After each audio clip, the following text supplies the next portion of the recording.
आगे आने वाले कुछ मिनटों के अंदर आप ये जान पाएंगे कि किस तरह से भारतीय जनता पार्टी और उनके द्वारा पोषित किस तरह से देश के अंदर एक माहौल और एक हिंसा और एक दंगा करने का जो उन्होंने पूरा प्रारूप तैयार किया, उसका पूरा आज भंडाफोड़ मैं करने जा रहा हूं नामों के साथ।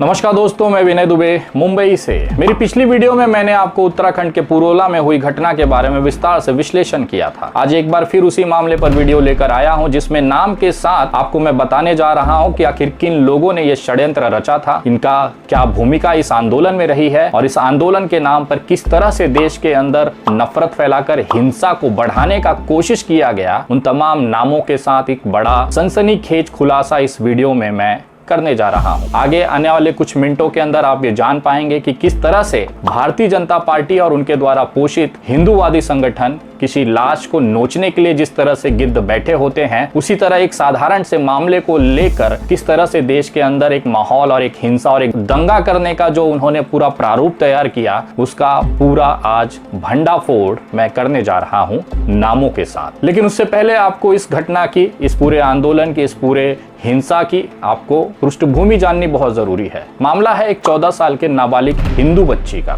इस बच्ची के माँ बाप बचपन में ही किसी हादसे का शिकार हो जाते हैं और दिवंगत हो जाते हैं। इस बच्ची को अनाथ होने के बाद इसके जो मामा हैं और मामी, वो इसे अपने पास पुरोला ले आते हैं, बच्ची को पढ़ाते हैं, अपनी बेटी की तरह उसे रखते हैं। ये जो मामा है एक प्रतिष्ठित इंसान है, सामाजिक इंसान है। करने के लिए तो वो सरकारी स्कूल में मास्टर हैं और लोग उन्हें मास्टर जी के साथ सम्मानित तरीके से समाज में देखते हैं। एक दिन इस मास्टर जी को, यानी कि इस लड़की के मामा को एक फोन आता है। उस फोन में एक इंसान कहता है कि तुम्हारी भांजी को 2 लड़के अगवा कर ले जा रहे हैं, इस फलाने पेट्रोल पंप के पास वो खड़े हैं, टेम्पो उन्होंने बुलाया है और उसमें बिठाकर इसे वो आगे कहीं अन्य जगह ले जाना चाहते हैं। ये सुनने के बाद मामा को बहुत तकलीफ हुई। उन्होंने अपने एक मित्र को फोन किया और कहा कि आप जाकर मेरी भांजी को वहां पे पकड़े, उसे अपने कब्जे में लें, तब तक मैं पहुंचता हूं, क्योंकि मैं काफी दूर हूं, समय पर नहीं पहुंच पाया तो भांजी मेरे हाथ से छूट जाएगी। उनके दोस्त वहां पर पहुंचते हैं और देखते हैं कि पहले से हिंदूवादी संगठन, बहुत सारे कार्यकर्ता वहां पे नारेबाजी कर रहे हैं। सहमी सी बच्ची को अपने पास लेते हैं, पूरे घटनाक्रम को चलने देते हैं। उसके थोड़ी देर बाद मास्टर जी यानी कि लड़की के मामा उस घटनाक्रम पर पेट्रोल पंप पर पहुंचते हैं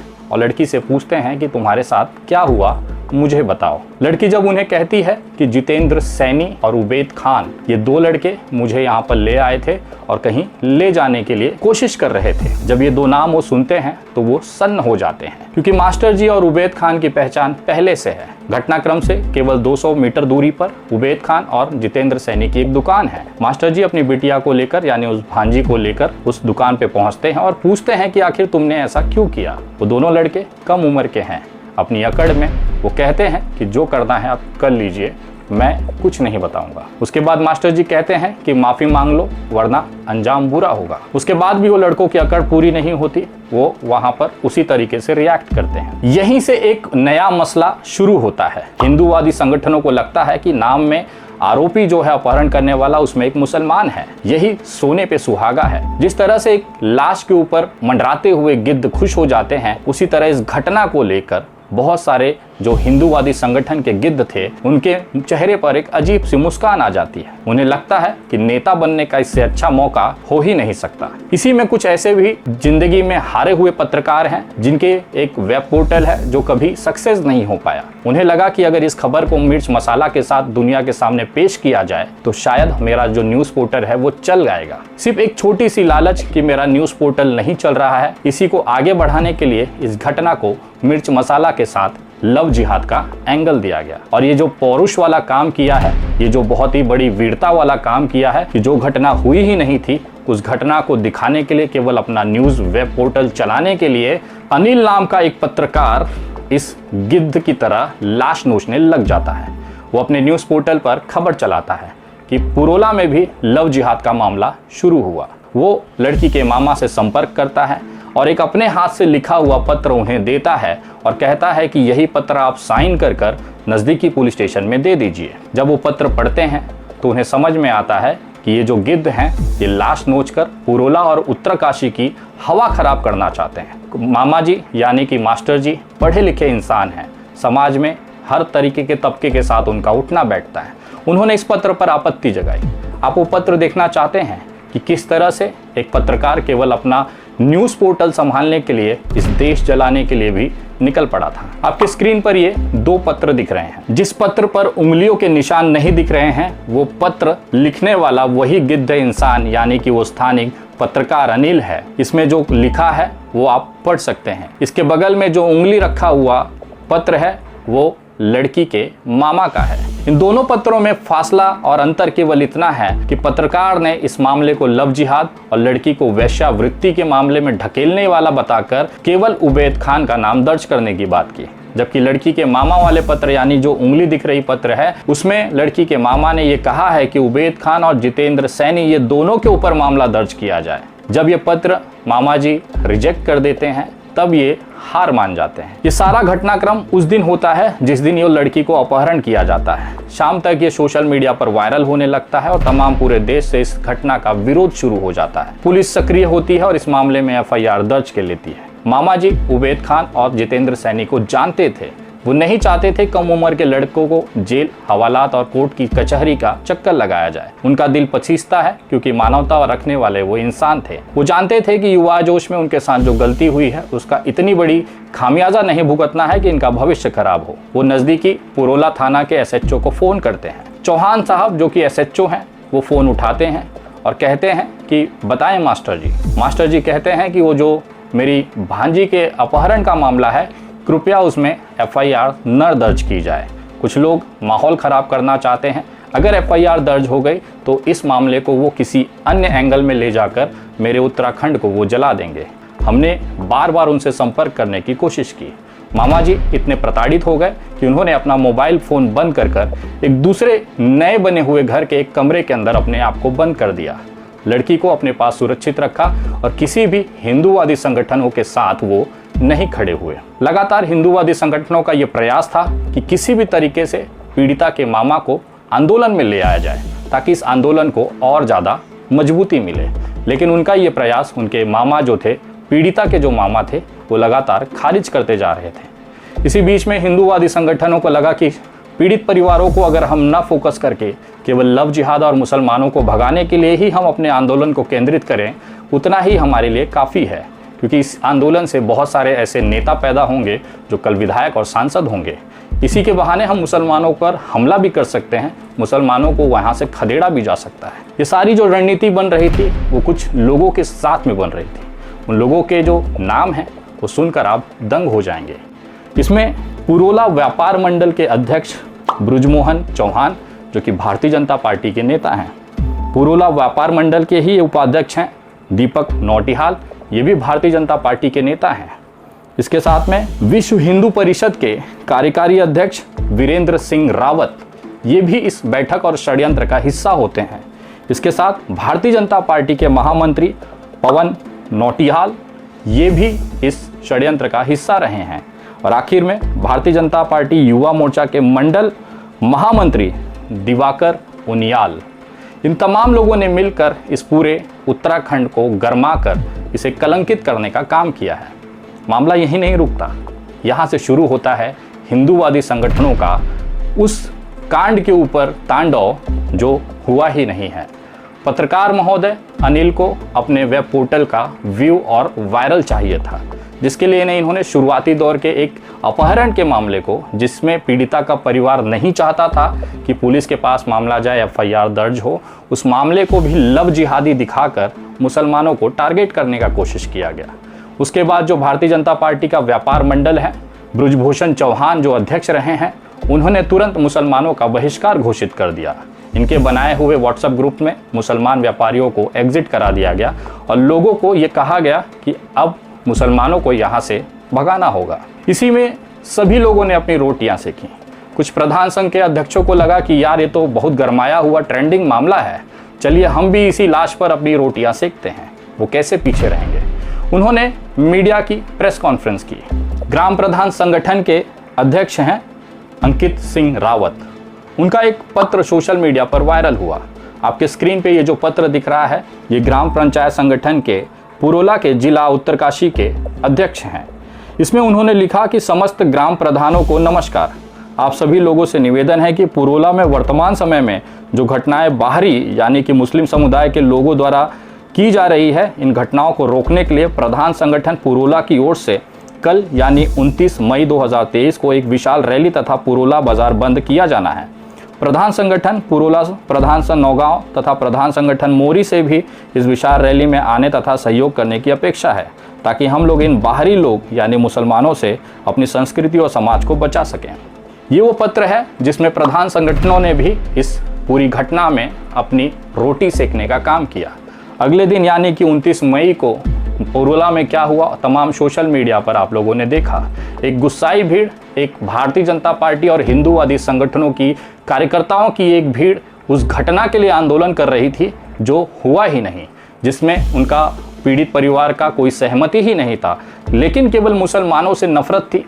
उनके खिलाफ एक मुहिम चलानी थी। उत्तराखंड को राजनीतिक तौर पर दंगा के क्षेत्र में बदलना था, एक गृह युद्ध आपस में छेड़ना था। उसके लिए ये तमाम लोग बाहर निकले और उस 29 मई की वीडियो में आपने देखा कि किस तरह से मुसलमानों के घरों को तोड़ा गया, उनके दुकानों पर हमले किए गए, उनके दुकानों के शटरों पर क्रॉस के निशान लगाए गए, पोस्टर चिपकाए गए। 29 मई 2023 को वापस से इस मामले में एक नया करवट आता है, एक इंसान की इसमें एंट्री होती है। अभी तक पुरोला के अंदर ही इस चीज को लेकर बवाल मचा हुआ था। बाकी दूर बैठे हिंदूवादी संगठनों को भी लगा कि यार ये तो बहुत अच्छा मौका है, एक मामले में जब मुसलमानों को सीधा हमें टकराना है, उनको खदेड़ कर भगाना है, तो चलिए हम भी इस जलती हुई चिता पर अपनी रोटियां सेकते हैं। तो ये जो बाहरी गिद्ध थे ये भी पुरोला पहुंचना शुरू कर दिए। इसी में एक नाम उभर कर आता है देवभूमि रक्षा अभियान नाम के एक संगठन को, जिसको चलाते हैं दर्शन भारती। दर्शन भारती का 29 मई के आंदोलन से लगातार वहां पर सक्रियता बन जाती है। दावा ये किया जाता है कि जो वहां पर शटरों पर 15 जून को होने वाली महापंचायत के जो पर्चे चिपकाए गए थे वो इन्हीं के संगठन के थे, लेकिन इन्होंने इस दावे को नकार दिया है। उनका ये कहना था कि हमारी संगठन यानी कि देवभूमि रक्षा अभियान की तरफ से कोई भी इस तरह के पर्चे नहीं चिपकाए गए, और अगर चिपकाए भी गए हैं मुझे उस पर कोई आपत्ति नहीं है। मतलब इनडायरेक्टली ये चाहते थे कि इस तरह का पर्चा वहां चिपकाया जाए, क्योंकि अगर ये कबूल कर लेंगे तो कानूनी प्रक्रिया में इन्हें जाना पड़ेगा। तो उन्होंने इस मामले से अपना हाथ झटक लिया, लेकिन इनकी सक्रियता वहां पर लगातार बनी रही। उसके बाद लगातार ये आंदोलन चलता रहा। सोशल मीडिया पर आप जैसे और हम जैसे लोगों ने मिलकर तमाम इस आंदोलन का निषेध किया। मामला सुप्रीम कोर्ट पहुंचा। सुप्रीम कोर्ट ने उत्तराखंड सरकार को नोटिस जारी किया कि ये जो 15 जून की महापंचायत है इस पर आपकी क्या प्रतिक्रिया है। उत्तराखंड सरकार ने अपनी तरफ से स्पष्ट कर दिया कि किसी भी तरीके से महापंचायत नहीं होगी। इसके बाद स्थानिक अधीक्षक, पुलिस अधीक्षक सक्रिय हो जाते हैं। पुरोला के अंदर लगातार उत्तरकाशी के अंदर धारा 144 लगा दी जाती है। तमाम ये जो छुटवैया नेते थे और जो इस तरह की चीता पे जलती हुई रोटियां सेकने के लिए गिद्धों की तरह मुंह से लात टपकाए लोग बैठे हुए थे, इन तमाम लोगों को घसीट कर नज़रबंद कर दिया जाता है और 15 जून को महापंचायत नहीं होने दिया जाता। तमाम घटनाक्रम के बीच क्या आपको पता है कि कितने मुसलमानों ने अपना घर छोड़ा है? अब आते हैं उस पहलू पर जिसे आपको जानना बहुत ही आवश्यक है कि आखिर इस पूरे जो माहौल को खराब करने का जो एक षड्यंत्र भारतीय जनता पार्टी और उनके पाले हुए जो पालतू हिंदूवादी संगठन है, आखिर इनके इस कृत्य की वजह से उत्तरकाशी और उत्तराखंड में क्या हालात बने। इसको देखते हुए 41 मुसलमान परिवारों ने अपना घर छोड़ दिया। 3000 मुस्लिम आबादी वाला पुरोला और जो उत्तरकाशी क्षेत्र है उसमें से 41 मुस्लिम परिवारों ने पुरोला छोड़कर किसी अन्य जगह पर जाकर संरक्षण लिया। उन्हें डर था कि अगर हम यहाँ पे रह गए तो हमारे साथ हमारे जान को खतरा हो सकता है। छोटे छोटे बच्चे, बुजुर्ग और जिम्मेदार परिवार वहाँ से निकल गए। लेकिन इन 41 परिवारों को आखिर अपना पुश्तैनी जमीन, अपना घर, अपना दुकान क्यों छोड़ना पड़ा? उस घटना के लिए जो घटी ही नहीं। मास्टर जी जो कि पीड़ित लड़की के मामा हैं, उनका ये स्पष्ट कहना था कि मैं कभी नहीं चाहता था कि हिंदूवादी संगठन इस घटना जो कि लव जिहाद का है ही नहीं उस पर भी ये रोटियां सेकेंगे, लेकिन उसके बावजूद भी उन्होंने हम सबको निराश किया है। उत्तराखंड के पुरोला में सबसे ज़्यादा जो इस घटना से निराश है वो हिंदू समाज है, क्योंकि उन्होंने अपनी आंखों से देखा कि जिस घटना को लेकर ये तमाम बवाल मचाया गया आखिर वो घटना हुई ही नहीं है। जब आप ये वीडियो देख रहे हैं तब तक पुलिस के द्वारा मेरे प्राप्त हुई सूचना के अनुसार इस अपहरण और पॉस्को एक्ट के अंतर्गत मामला दर्ज किया गया है और दोनों आरोपी उबैद खान और जितेंद्र सैनी को पुलिस ने गिरफ्तार कर न्यायिक हिरासत पे भेज दिया है। हम सभी ने अपने आंखों से इस त्रासदा को देखा, किस तरह से अज्ञात घटना को, एक काल्पनिक घटना को वास्तविकता दिखाकर केवल मुसलमानों से नफरत निकाली गई। इसके बाद देश का माहौल जो खराब हुआ है सो अलग। लेकिन अब सबसे बड़ा सवाल ये उठता है कि इस पूरे घटनाक्रम, इस पूरे उपद्रव के जो असली मास्टरमाइंड हैं उनके ऊपर क्या कार्रवाई होगी। इस पूरे घटनाक्रम में जो सबसे बड़ा जिम्मेदार इंसान था वो वेब पोर्टल का पत्रकार यानी कि अनिल आसवाल, इसके ऊपर क्या कार्रवाई करेगी उत्तराखंड पुलिस।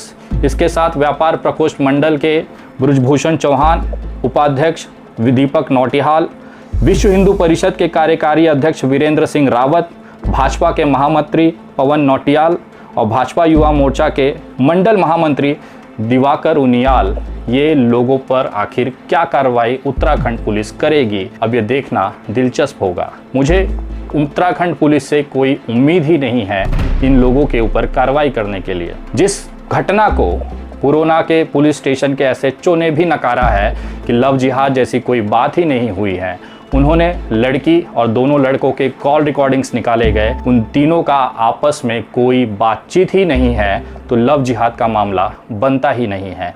लेकिन केवल पत्रकार को अपना वेब पोर्टल चलाना था, प्रकोष्ठ मंडल को अपने यहाँ पर पूरे बाजार में केवल हिंदू चाहिए थे, उसके साथ भारतीय जनता पार्टी को इस पर रोटियां सेकनी थी। यही कारण था कि इस पूरे माहौल को लव जिहाद बताकर पूरे देश के अंदर नफरत फैलाने का काम किया गया। अब उत्तराखंड पुलिस इस पर क्या कार्रवाई करती है ये देखना दिलचस्प होगा, लेकिन उम्मीद मत रखिए कि वो कुछ इस पे कार्रवाई भी करेंगे, क्योंकि सरकार उनकी है और इस तरह से बलात्कारी दंगाइयों का भारतीय जनता पार्टी ने हमेशा फूल और माला पहनाकर स्वागत ही किया है। ताज़ा उदाहरण ब्रजभूषण सिंह के नाम पर आप देख सकते हैं। ये वीडियो तमाम चीज़ें वास्तविकता ग्राउंड रिपोर्ट से ली गई हैं। ये तमाम पत्र आपने जो देखे हैं ये वास्तविक वहाँ से मंगाकर आपको पहुँचाए गए हैं। वीडियो कैसी लगी है कृपया कमेंट करके ज़रूर बताएं। आपको केवल इतना करना है कि उत्तराखंड, उत्तरकाशी और पुरोला में जो घटना हुई है इसकी जानकारी, नामों के साथ इनके जो आरोपी हैं, किसने किया, क्यों किया, ये पूरा जो विश्लेषण है भारतीय हर मोबाइल तक पहुंचाना अब आपकी जिम्मेदारी है। अगली वीडियो बहुत जल्द, तब तक जय हिंद, जय महाराष्ट्र।